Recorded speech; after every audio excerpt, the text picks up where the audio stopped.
Joining us now is Minister of State for Department Digital, Culture, Media and Sport, which is a bit of a mouthful, isn't it? Matthew Warman, let's call him that instead, should we? Good morning to you. Just a thought on what happened at Notting Hill to start with. Well, it's obviously a tragic event, and to have seen so many people out trying to have a lovely time on a bank holiday weekend, to have ended in this way for at least one individual is obviously a tragedy. But as you see, the police are making some progress, and I'd just concur with their appeal to people, if they've got any information, to get in touch. OK, thank you. Talk to us about the cost of living crisis, if you would. Obviously, we'll have more from Notting Hill throughout the course of the programme. We got the price cap figure, didn't we? £3,549. That was from Ofgem. What we didn't get is a plan from the government. Well, I think what you've seen is a significant amount of help already, up to £1,200 and sometimes beyond for people who need it most. And this will absolutely be at the top of the next Prime Minister's in tray as well. So there's help there, and there is, I'm sure, going to be help to come. You acknowledge that much more needs to be done. Well, I think it's obvious that the package that was put forward a few weeks ago was done in slightly different circumstances, and I think that's why you've seen both leadership candidates lay out, to some extent, the fact that some more needs to be done, yes. What are we waiting for?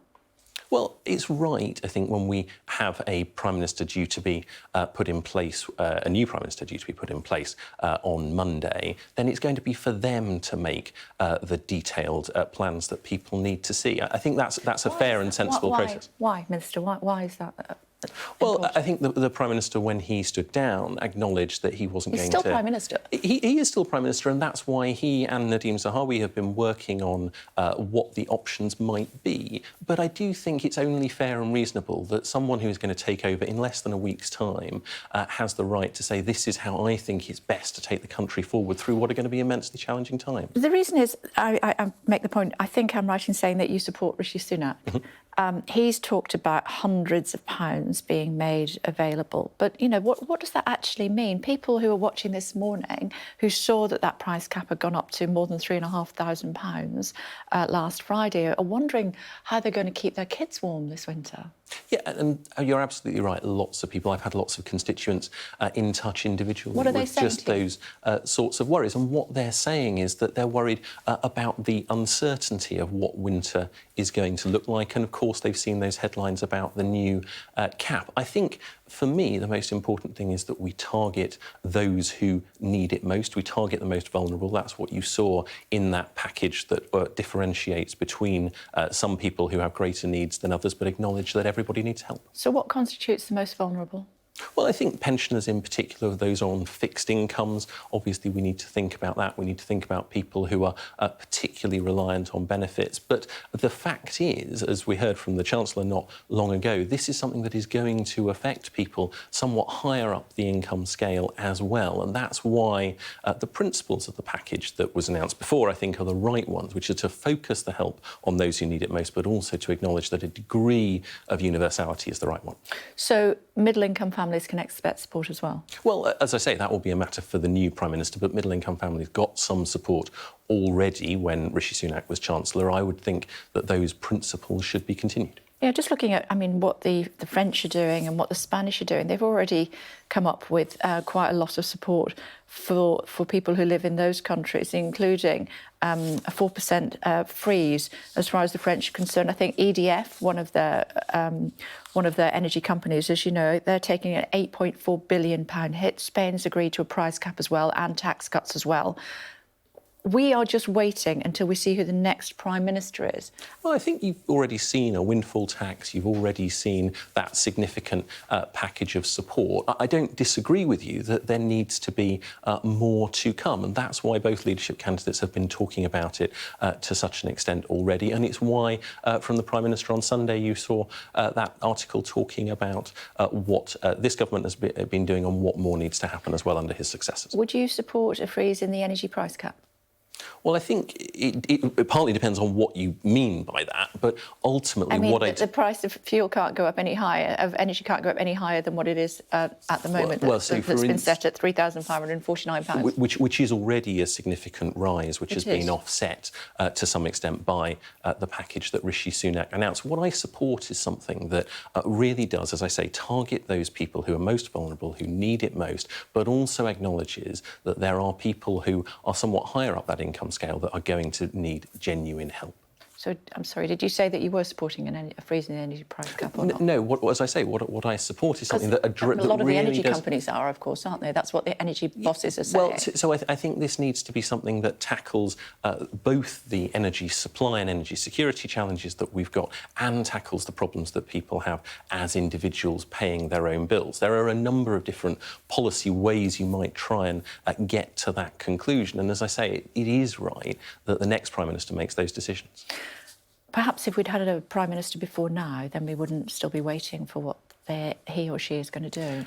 I don't make the rules on how long it's taken to go through this contest, but I think, personally, I would have preferred it had it taken somewhat less time, yes. And I think when the party considers what the rules might look like going forward, that will, I suspect, be something that many people will take an interest in. But that's not a problem that we can address right now. We've got less than a week until the new Prime Minister is in place. In fact, next Monday, you're quite right, 5th of September, we should find out who that is. I suppose an easy way around that would have been for your man to have pulled out before now.